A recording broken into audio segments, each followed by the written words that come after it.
Acts 5, 7 through 11.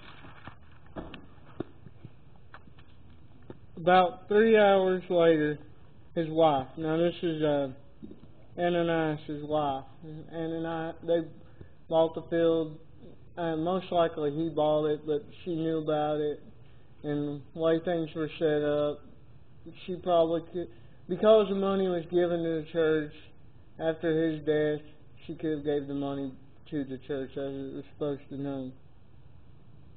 Not knowing what happened, his wife came in not knowing what happened. So this kind of shows she had her mind elsewhere. Her husband dies. They go to bury her, and she has no knowledge of it whatsoever. Clearly something has distracted her, even though this happened just earlier in the day, 3 hours earlier. For her not to know a thing that happened, being in the same area, kind of shows that she wasn't paying attention. She had her mind focused on something else other than what was going on. Peter said to her, "Tell me whether you sold the land for this amount." She said, "Yes, for that much." So she had it shows that she had acknowledgement of what happened. She knew that the money wasn't fully given to the church as it was told.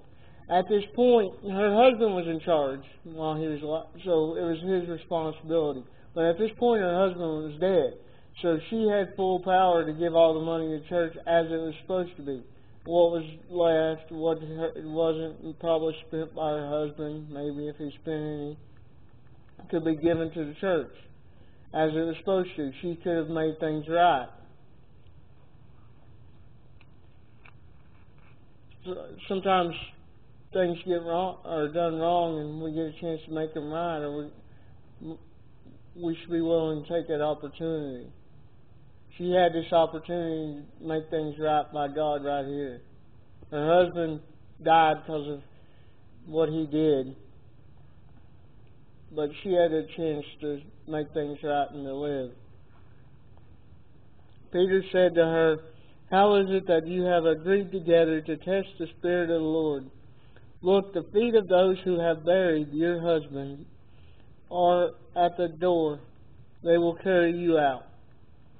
So Peter gives her an opportunity to give the money to make things right. We all have an opportunity to make things right before God, make things right before others. Sometimes we just wait too long. She waited too long. Peter told her she had one chance to make it right. She didn't take it. That's it. Sometimes all God gives us is one chance. Sometimes all we have is one opportunity to do things right. And we need to make the most of it. We don't need to wait until we have to do what's right. We should try to do what's right when the first chance we get. At once she fell down at his feet and died. Upon entering, the young men found her dead and carried her out and buried her beside her husband.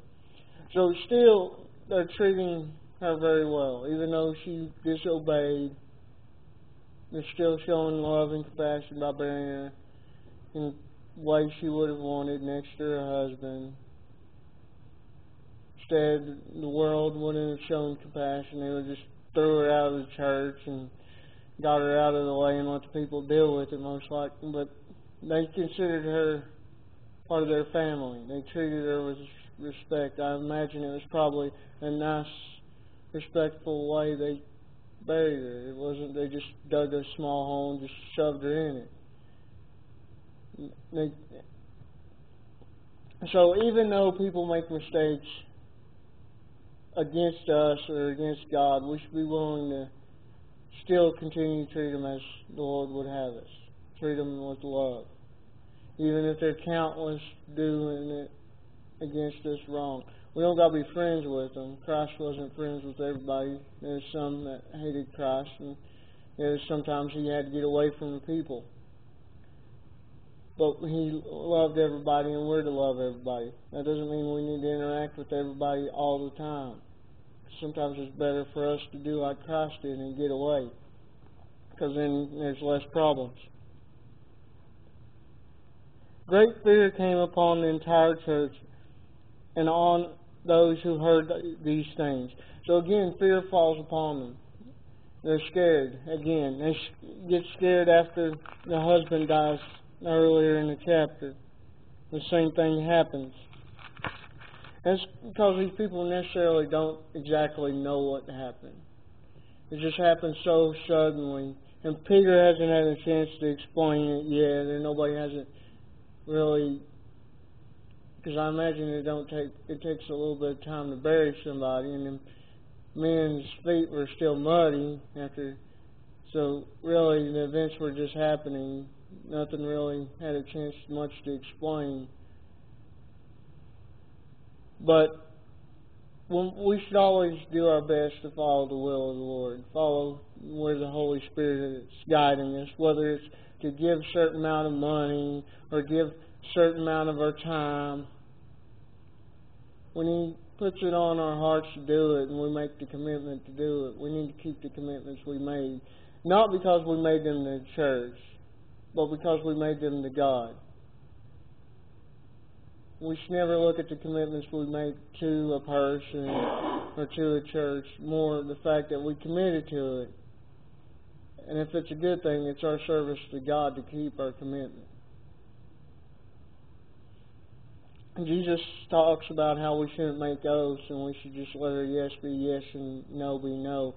But when we say yes to something, we should do our best ability to keep that.